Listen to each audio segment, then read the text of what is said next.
third time at this luncheon that I have asked a junior to give their junior speech.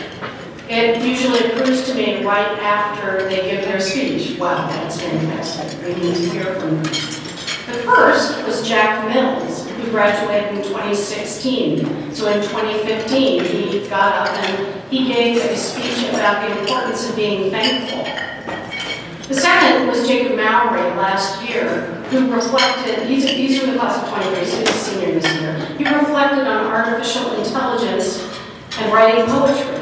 And he talked about how it's hard to capture the human quality of writing and speaking that computers can mimic, but they cannot compare with human meaning.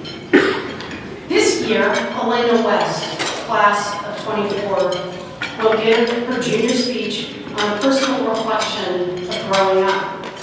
Junior speeches have been a mainstay at Columbus Academy in the high school curriculum since its earliest days, and the topics have ranged from persuasive political arguments to calls for action to personal reflections about what has become most important in a young life. And you will note that Alaina is focusing on that this time around.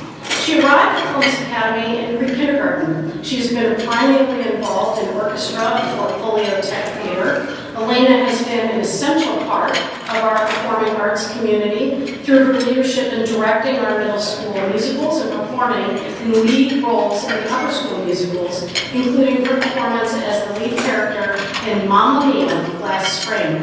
When she's not singing, she sings some more. For our upper school jazz band assembly presentation, she filled the Sheddinger Theater with a powerful rendition of Cry Me a River that elicited loud applause from all of her peers and would have made Ella Fitzgerald proud. Finally, she's also a member of our state championship girls golf team and of the Dalmatian Nation Private Dows Advisory. Please welcome Alaina West. The sun was directly above us, showering its rays down on the whole camp. All you could smell was the fresh, salty sea air and a roll from a grill with hamburgers and hot dogs. A bunch of kids were playing football while I sat with little girls underneath a big willow tree. This was my kind of day of camp. Oh, I love the stress-free feeling of being at camp without a care in the world.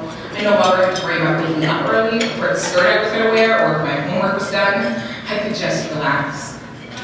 It was a place where I felt like I could be my authentic self, and more importantly, I felt like I belonged. The girls I sat with started to talk about their childhoods and what it was like growing up as a young black woman in the world today. They talked about their moms doing their hair when they were younger, and how long black church services can be. I felt like I could easily connect with these experiences since I too had fallen victim of the 3.5-hour Easter Sunday service with no refreshments or breaks.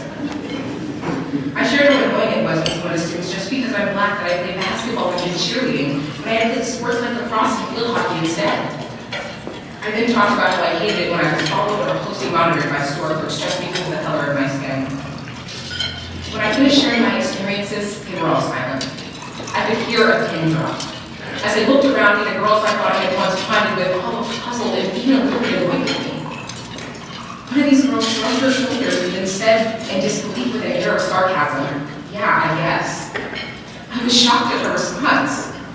And then they all got quiet, and their silence made me uncomfortable. Why didn't all the girls immediately agree with me and start sharing their stories too? I was positive that we had been through similar experiences. Why was I being treated differently? Why was my experience deemed invalid in the eyes of these girls? I soon found out. It was for the simple fact that they felt I was not black enough. They thought that when compared to them, my lighter complexion and the way that I spoke was not deemed black enough. Then they called me a term that had never been called before, light-skinned. I was stunned.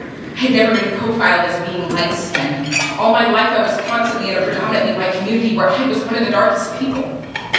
On one hand, I was angry and felt invalidated that my experiences meant nothing to them, but on the other hand, I was confused about my own identity. I kept asking myself the question, am I black enough? It's no secret that CA is a predominantly white school, and because of that, I've had instances where I didn't feel like I fit in. I'm constantly surrounded by people who don't look like me, and this makes it hard for me to feel comfortable in my own skin at times. One example of this is in lower and middle school at sports practices, when we'd all put our hands in for a cheer, I would always focus on how my hand was the darkest in the aisle. My mind would start to race thinking I could give my white peers notice and think that I don't belong. Or when the topic of slavery was brought up, I noticed how everyone would slowly turn their heads and look at me as though because I was black, I was an expert on slavery. Moments like this made me myself so hard and would make me ask myself the same question. Am I black enough? Apart from feeling like I don't fit into predominantly white environments, I've also found it hard to fit into predominantly black environments as well. The summer of my 7th grade year, I went to Atlanta to attend a summer camp that was for young black girls in STEM. As a 12-year-old, I was excited for an opportunity to be with people who looked like me that I could connect with. Little did I know that our different backgrounds would lead them to bully and exclude me. They took one look at me and the way I dressed, acted, and talked and decided that I was not black enough for their standards. Once they found out what school I went to, they called me uppity and bougie, saying that I was too white for them. Whenever we had engineering or building challenges, they wouldn't listen to my ideas, and I ended up eating lunch alone. I left Atlanta more confused than ever about my identity and where I belonged. This hurtful experience led me to continue asking myself the same perplexing question: am I black enough? Was I too white? Was I too black? And why does the community that I'm a part of not accept me for just being myself? But the real question I should have been asking myself is, what does it mean to be black enough? To answer this question, I need to look around me and remember where I felt the most love and acceptance.